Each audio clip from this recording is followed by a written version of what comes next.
ओम शांति। আজকের অব্যক্তবাণী 10/5/1972। সমানে থাকলে ফরমানের পালন। তো বাবা আমাদেরকে বোঝাচ্ছিলেন ভোলা ভাব। বাবা বলছে ভোলা ভাব অনেক সময় আমাদের অনেক ভারী লোকসান করে দেয়। ভগবানকেও বলা হয় ভোলানাথ, কিন্তু উনি ভোলানাথের সাথে সাথে কিন্তু অলমাইটি অথরিটিও। শুধু শক্তির স্বরূপ ভুলে গেলে আর আমরা যদি ভোলা হয়ে যাই তাহলে কিন্তু মায়ার গোলা লেগে যাবে। সেই জন্য আমাদের শক্তির স্বরূপও হতে হবে, যেন মায়া যখন আসবে সে নমস্কার করে মাথা নত করে আমাদের সামনে থেকে যেন চলে যায়। তারপরে বাবা বলেছিলেন সেজন্য আমাদেরকে অনেক সাবধান থাকতে হবে, খবরদার থাকতে হবে, হুঁশিয়ার থাকতে হবে। নিজের বৃত্তি আর বায়ুমণ্ডলকে চেক করতে হবে, নিজেকে ভালো করে দেখতে হবে কি কোন বায়ুমণ্ডলে আমার বৃত্তিটা দুর্বল হয়ে যায়।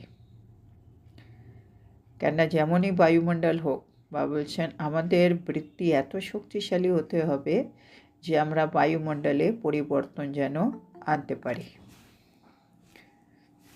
তারপরে বাবা বলছে যদি আমাদের উপরে বায়ুমণ্ডলের প্রভাব পড়ে তাহলে তো বায়ুমণ্ডল হয়ে গেল শক্তিশালী, তো সেটা তো হওয়া উচিত নয়।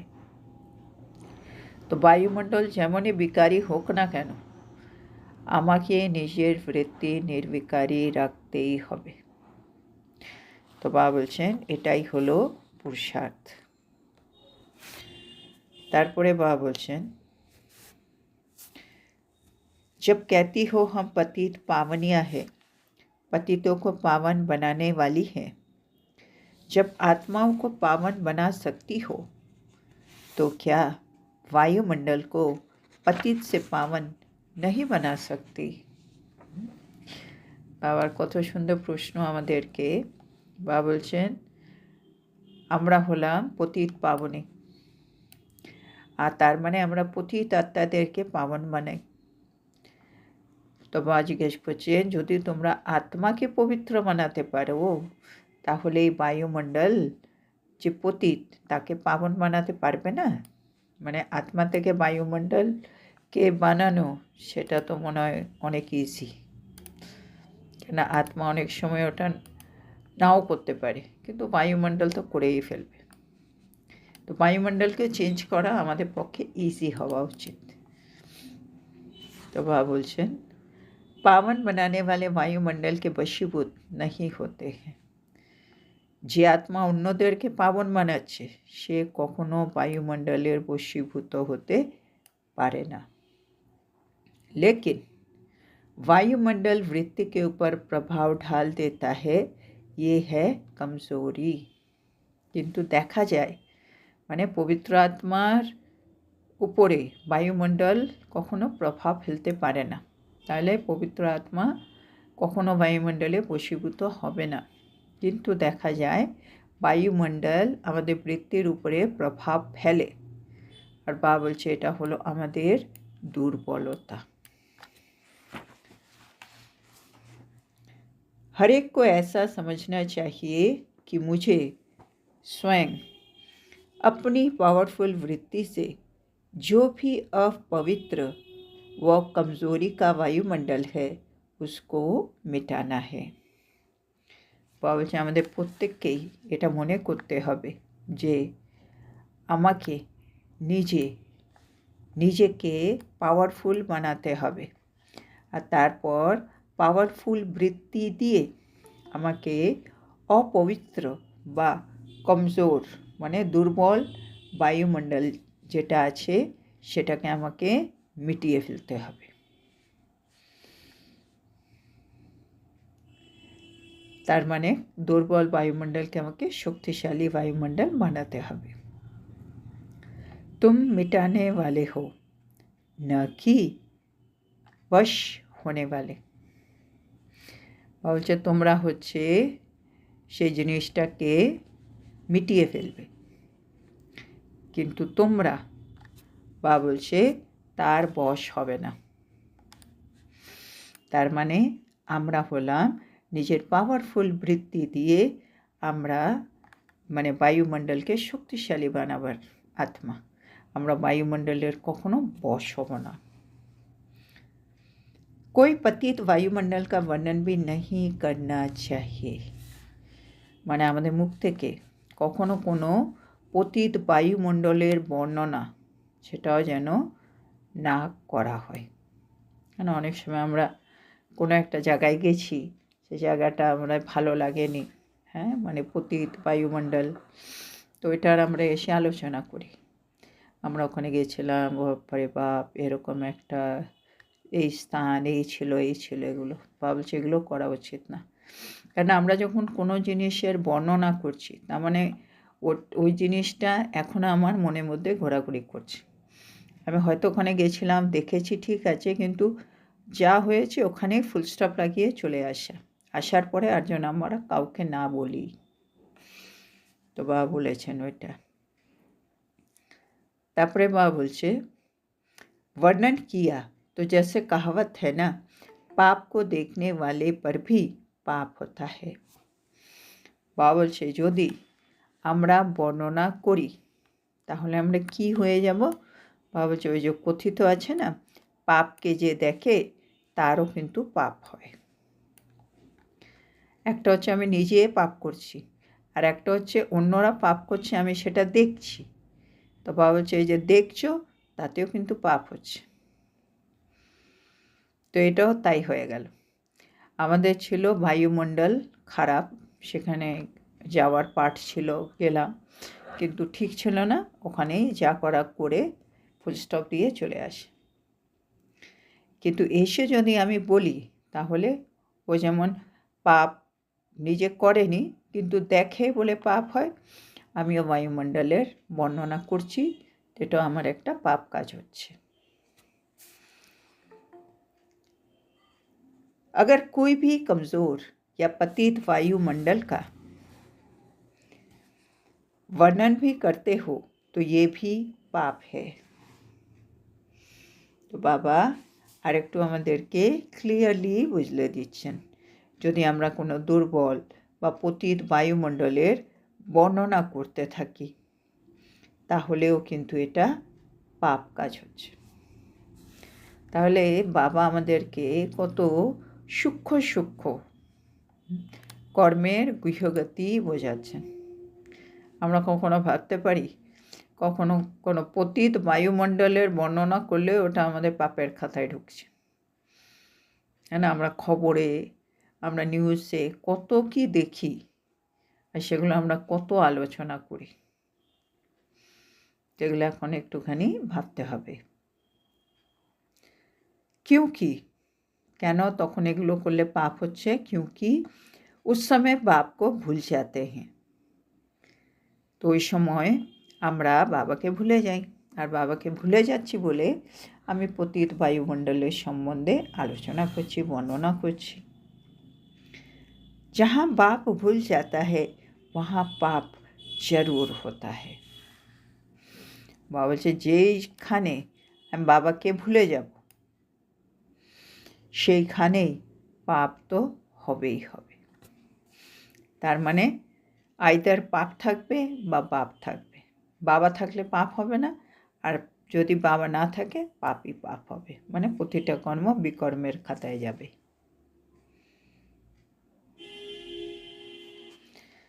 তারপরে বাবা বলছেন, बाप की याद होगी तो पाप नहीं हो सकता। আমরা যদি বাবা স্মরণে থাকি তাহলে আমরা কোনো পাপ কাজ কখনো করতে পারি না। इसलिए वर्णन भी नहीं करना चाहिए। মানে আমি সেই জিনিসেরই বর্ণনা করব যেখানে বাবা আছেন। বাবাকে স্মরণ করে যে কাজটা আমি করতে পারবো সেটাই হবে আমার সার্থক, সফল এই সঙ্গম যুগে। সেজন্য বাবা বলছে যেখানে বাবার স্মরণ নেই সেখানে পাপ হবে, সেজন্য এরকম কোনো ঘটনা বা খবর টবর কখনো আলোচনা করবে না, বর্ণনা করবে না। जबकि बाप का फरमान है तो मुख से सिवाय ज्ञान रत्नों के और कोई एक शब्द भी व्यर्थ नहीं निकलना चाहिए। তো বাবা বলছেন আমাদের বাবার ফরমান কি আছে, ফরমান মানে আজ্ঞা কি আছে কি আমাদের মুখ থেকে জ্ঞান রত্ন ছাড়া আর একটাও শব্দ বেরোবে না। যদি ওই একটা শব্দ যদি বেরোয় যেটা জ্ঞানরত্ন নয়, তাহলে বাবা বলছে তোমাদের ওইটা ব্যর্থ গেল। তোমাদের কি ফরমান দিচ্ছেন? ডেইলি আমাদের বাবা সাকার মুলিতেই বলছেন আমরা ফরমান বর্তার বাচ্চা, আমাদের মুখ থেকে সবসময় যেন জ্ঞানরত্ন বের হয়। वायुमंडल का वर्णन करना ये भी व्यर्थ हुआ ना। বলছে বায়ুমণ্ডলের সম্বন্ধে বর্ণনা করা অনেকজনই করে, তার মানে এটা একটা ব্যর্থ কাজ হলো। তারপরে বাবা বলছে जहाँ व्यर्थ है वहाँ समर्थ की स्मृति नहीं है। যেখানে ব্যর্থ আছে সেখানে সমর্থের স্মৃতি থাকতে পারে না। समर्थ की स्मृति में रहते हुए कोई भी बोलेंगे तो व्यर्थ नहीं बोलेंगे।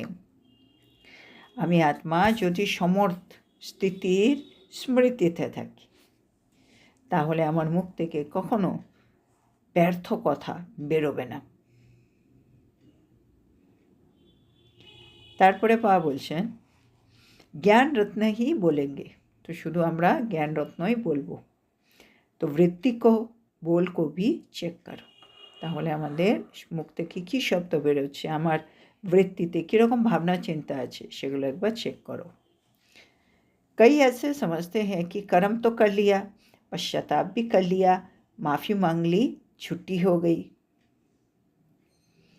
বাবা বলছে অনেকে এমন ভাবে তোর কর্ম তো করেই ফেলেছি, তারপরে গিয়ে একটু পশ্চাতাপও করে নিলাম, সরি টরি, ক্ষমা টমা চেয়ে নিলাম, মাফি বি মাংলি, তার মানে আমি ব্যাপার থেকে মুক্ত হয়ে গেলাম, মানে আমি কর্মের বন্ধন থেকে ছুটে গেলাম। লেকিন নাহি, বাবা বলছে না, সেরকম কিছু হয়নি।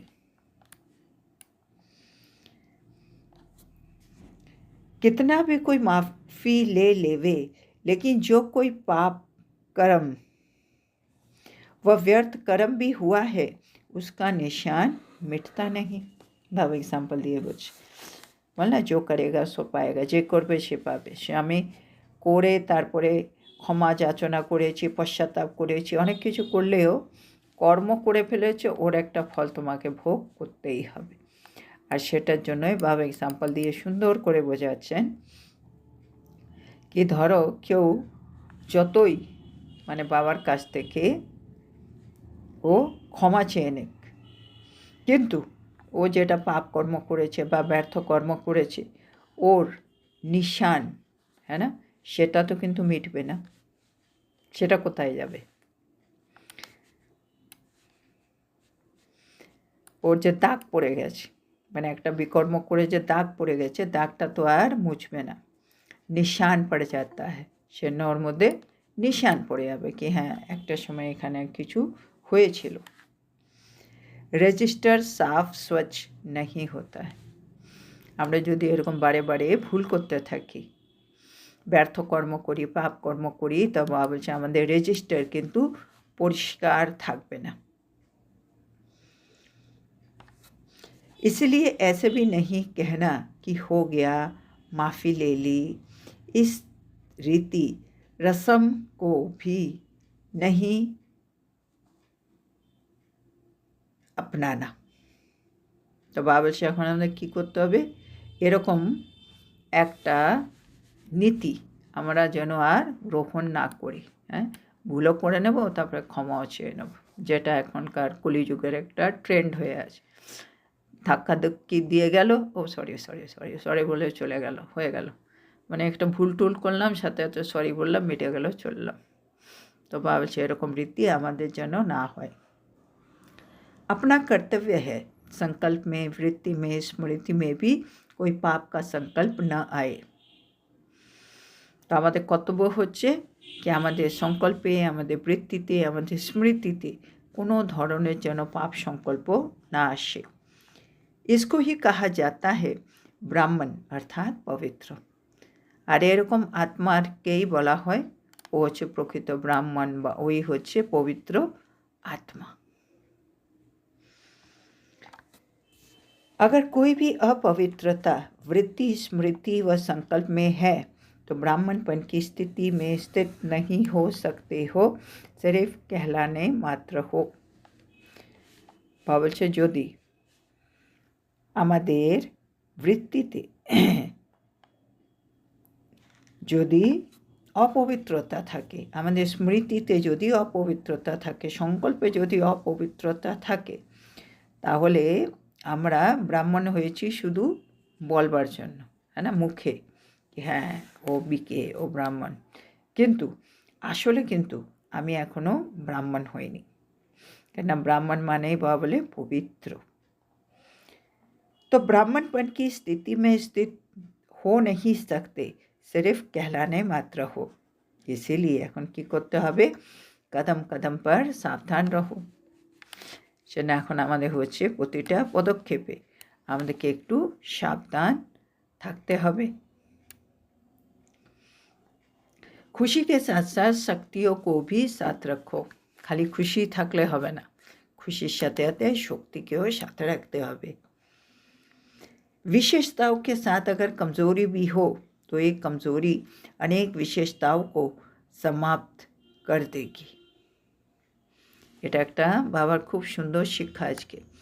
বাবা বলছে যদি আমি আত্মা, আমার মধ্যে তো অনেক বিশেষত্ব চলে এসছে, এই বিশেষত্বর সাথে সাথে আমি যদি আমার কোনো দুর্বলতাও যদি রেখে দিই, তাহলে এই একটি দুর্বলতা আমার মধ্যে অনেক বিশেষত্ব যেগুলো আছে সেগুলোকে কিন্তু সমাপ্ত করে দেবে। तो अपनी विशेषताओं को प्रत्यक्ष करने के लिए कमजोरी को समाप्त कर दो। তাহলে উপায় হচ্ছে আমি নিজের বিশেষত্বকে প্রত্যক্ষ করতে চাই, তাহলে আমার ভেতরের যে দুর্বলতা আছে সেগুলোকে আমাকে সমাপ্ত করতে হবে। समझा? बाबा बोलছে বুঝেছো? सर्विस के बीच में अगर डिससर्विस हो जाती है तो डिससर्विस प्रत्यक्ष हो जाती है।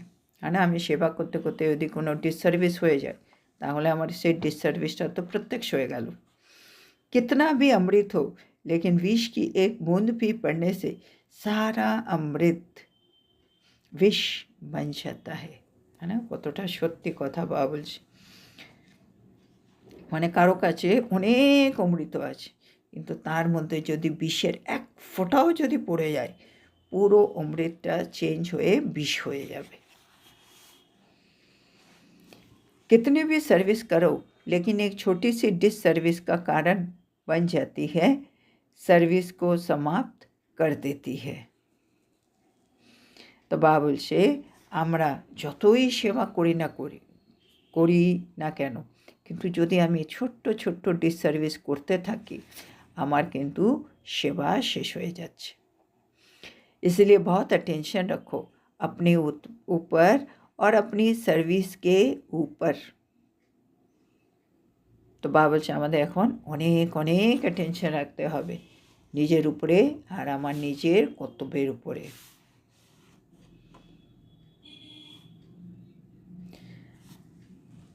তারপরে বাবা বলছেন पहले करना है फिर कहना है। ঠিক আছে, প্রথমে করবে তারপরে বলবে। कहना सहज होता है लेकिन करने में मेहनत है। বাবা বলছে কী হয়, বলা তো অনেক সহজে আমি এটা করব আমি ওটা করব, কিন্তু করতে গেলে কত পরিশ্রম লাগে।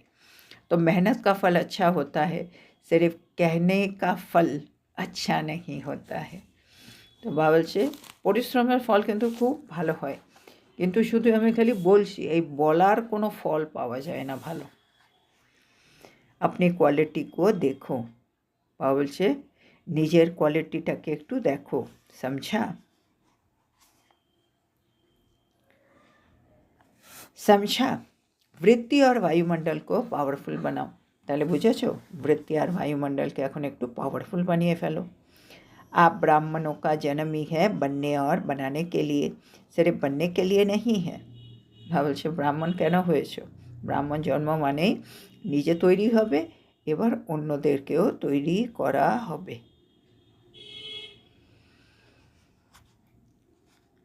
पढ़ने और पढ़ाने के लिए, तो ब्राह्मणরা পড়বে আর অন্যকেও পড়াবে।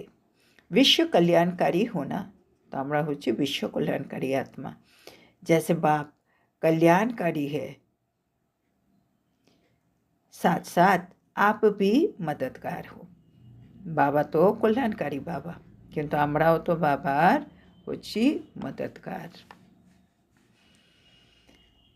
इसलिए ये भी नहीं सोचना कि मेरी वृत्ति तो ठीक है, ये वायुमंडल ने कर दिया है। শোনো, কখনো আমরা এই কথাটা বলতে পারি না, আমার বৃত্তি না ঠিকই ছিল, এই বায়ুমণ্ডলটাই এরকম না, সেই জন্য এরকম হয়ে গেল। अगर अपनी वृत्ति ठीक है और उसका वायुमंडल पर कोई असर नहीं होता है, गोया पावरफुल वृत्ति नहीं है। বলছে আমার বৃত্তি ঠিক থাকে, কিন্তু আশেপাশের বায়ুমণ্ডলের যে বৃত্তি সেটা যদি ঠিক না থাকে, তার মানেই হচ্ছে আমার पावरफुल वृत्ति नहीं। पावरफुल चीज़ का प्रभाव आसपास जरूर पड़ता है, वो छिप नहीं सकता है। আমরা আত্মা শক্তিশালী আত্মা, জন্য আমাদের প্রভাব আশেপাশে যত জিনিস আছে, কোনো আত্মা আছে, তার উপরে অবশ্যই পড়বে, এটা কখনো লুকিয়ে রাখা যায় না। तो अपनी वृत्ति को भी परखने के लिए ये चेक करो कि वृत्ति का वायुमंडल पर असर क्या होता है। তো বাবা বলছে এবার আমাদের মাঝে মাঝে পরীক্ষা করে দেখে নেওয়া উচিত কি আমার বৃত্তি ঠিক মানে বায়ুমণ্ডলকে বশীভূত হয়ে যায় না বায়ুমণ্ডলের প্রভাব থেকে মুক্ত থাকে, এটাকে একবার চেক করা উচিত। वायुमंडल अगर दिखाई देता है तो समझना चाहिए अपनी वृत्ति में भी कमजोरी है। তো বাবা বলছেন যদি দেখা যায় কি আমি বায়ুমণ্ডলের বশীভূত হয়ে যাচ্ছি, তার মানে বুঝে নাও আমার বৃত্তি হচ্ছে দুর্বল। তো उस कमजोरी को मिटाना चाहिए, তাহলে ওই দুর্বলতাটাকে শেষ করে দাও। आजकल चारों ओर की सर्विस की रिजल्ट में विशेष क्या दिखाई देता है। তো বাবা বলছে এখন চারদিকেই তো সেবা সেবা সেবা চলছে, তো চারদিকে সেবার রেজাল্টের মধ্যেও বিশেষত্ব কী দেখা যাচ্ছে। साज बजाने में बड़े होशियार हो गए हो, लेकिन साज में जाने से राज से खिसक जाते हो। तो बाबा বলছে সাজ বাজানো মানে সুর বাজানো, কি আমরা এটা বলছি ওটা বলছি মানে মুখ থেকে খুব ভালো ভালো জ্ঞানের কথা চলছে।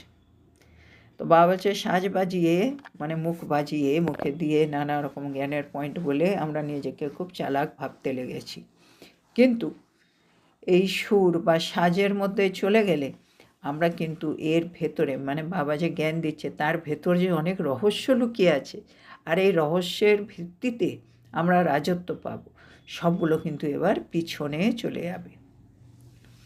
बनना है राजयुक्त लेकिन बन गए हो साजयुक्त। বাবা যে আমাদের হতে হবে রাজযুক্ত আত্মা, কিন্তু আমরা হয়ে গেছি সাজযুক্ত।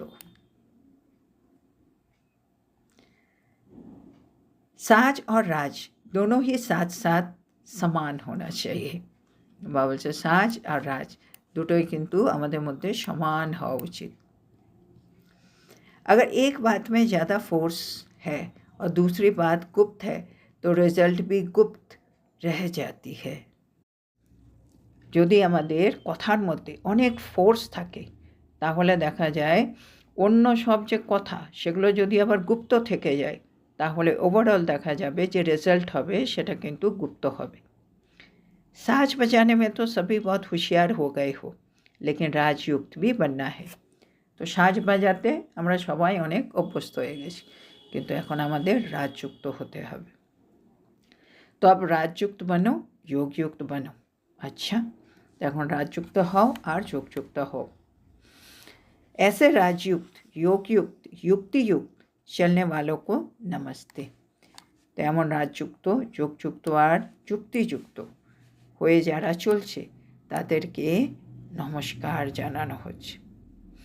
তো বাবা এখানে বলছে সাজযুক্ত আর রাজযুক্ত, সাতযুক্ত মানে হচ্ছে জ্ঞান, মানে জ্ঞানের পয়েন্টগুলো খালি মুখ থেকে বলা, যেটাকে বলে পণ্ডিত হওয়া। আর রাজযুক্ত মানে হচ্ছে জ্ঞানটা আমার ভেতরে চলে এসেছে, আমি ধারণা মূরত হয়ে গেছি আত্মা, মানে জ্ঞানগুলো ধারণা হয়ে গেছে। তাহলে আমি সব রহস্যগুলো জেনে, যে বলে মাস্টার থেকে কালদর্শী হয়ে আমি এবার সব কিছু করছি। তো আজকে এখানে মুলিটা শেষ হলো। তো আজকে আমাদের বাবা আমাদেরকে বোঝাচ্ছিলেন কি আমরা হলাম পতিত পাবনী। পতিতকে পাবন আমরা বানাবো, আর যদি আমরা আত্মাদেরকে পাবন বানাতে পারি, তাহলে এই বায়ুমণ্ডলকে পতিত থেকে পাবন কেন বানাতে পারবো না? বা বলছে যে আত্মারা পাবন বানাবে, তারা কখনো বায়ুমণ্ডলের বশীভূত হতে পারে না। তারপরে বা বলছে আমরা হলাম সব কিছু দূর করে দেবো, হ্যাঁ না, সব রকম দুর্বলতা, পতিত, তারপরে কমজোরি যেগুলো বলে, সেগুলো আমরা সব দূর করব, আমরা তার বশে হতে পারি না। বা বলছে পাপকে দেখলেও পাপ হয়, সেটা আমরা কোনো দুর্বল বা পতিত বায়ুমণ্ডলে বর্ণনা করব না, এটাও কিন্তু পাপ হয়। কেন? ওই সময় আমরা বাবাকে ভুলে যাই, আর যেখানে বাবাকে ভুলে যাব ওখানে পাপ হবেই হবে। তারপরে বাবা বলছে বাবার ফরমান হয়েছে মুখ থেকে শুধু জ্ঞানরত্ন বের করবে, একটাও কোনো শব্দ যেন আর ব্যর্থ না হয়। বা বলছে বায়ুমণ্ডল সম্বন্ধে বর্ণনা করো, এটাও একরকম ব্যর্থতা, আর ব্যর্থ যেখানে ওখানে সমর্থ তো হবেই না। তারপরে বাবা বলে অনেক সময় আমরা ভাবি আমরা কর্ম করে নিয়েছি, পশ্চাতাপ করে নেব, ক্ষমা চেয়ে নেব, ছুটি হয়ে গেল। বাবা বলছে না, যতই আমরা ক্ষমা চেয়ে নিই, পাপ কর্ম বা ব্যর্থ কর্ম যা করেছি তার কিন্তু চিহ্ন পড়ে গেছে, তার রেজিস্টার কিন্তু সাফ, মানে পরিষ্কার স্বচ্ছ নয়। সেন খালি বলে নেওয়া কি ভুল হয়ে গেছে ক্ষমা করে দাও, এতে কিছু হবে না। তার থেকে ভালো আমরা নিজেকে তৈরি করি কি আমার সংকল্পের মধ্যে, বৃত্তির মধ্যে, স্মৃতির মধ্যে কোথাও যেন পাপের কোনো সংকল্প না আসে। বা বলছে আমরা হচ্ছি ব্রাহ্মণ, ব্রাহ্মণ মানে কোনো অপবিত্র স্মৃতি, বৃত্তি, সংকল্পে থাকবে না। তারপরে বাবা বলছে বিশেষত্বর সাথে আমাদের মধ্যে যদি দুর্বলতাও থাকে, তাহলে একটা দুর্বলতাও অনেক বিশেষতাওকে আমার শেষ করে দেবে। তখন সেবা করতে করতেও আমার ডিসসার্ভিসটা প্রত্যক্ষ হয়ে যাবে। যেমন বাবা এক্সাম্পল দিয়েছে অমৃত, অমৃতের মধ্যে বিষের একটা ফোঁটা পড়লেই পুরো অমৃত কিন্তু বিষ হয়ে যাবে। তারপরে বাবা বলছে আগে করতে হবে, তারপরে বলতে হবে, কেননা বলা অনেক সহজ, করা পরিশ্রমের কাজ। তারপরে বাবা বলছে পাওয়ারফুল জিনিস যে হয় তার প্রভাব কিন্তু আশেপাশে সব জায়গায় দেখা যায়, ওটা কিন্তু কখনো লুকিয়ে থাকতে পারে না। তারপরে বাবা বলছে নিজেকে চেক করো, নিজের মধ্যে যদি কোনো রকম দুর্বলতা থাকে সেটাকে শেষ করে দাও। আর শেষের দিকে বাবা বলছে সাতযুক্ত তো হয়ে গেছো, এবার রাজযুক্ত হও, যোগযুক্ত হও, যুক্তিযুক্ত হও। তো আজকের এত সুন্দর শিক্ষার জন্য আমরা আমাদের প্রিয় শিব বাবাকে বলবো ধন্যবাদ বাবা, ধন্যবাদ। ওম শান্তি।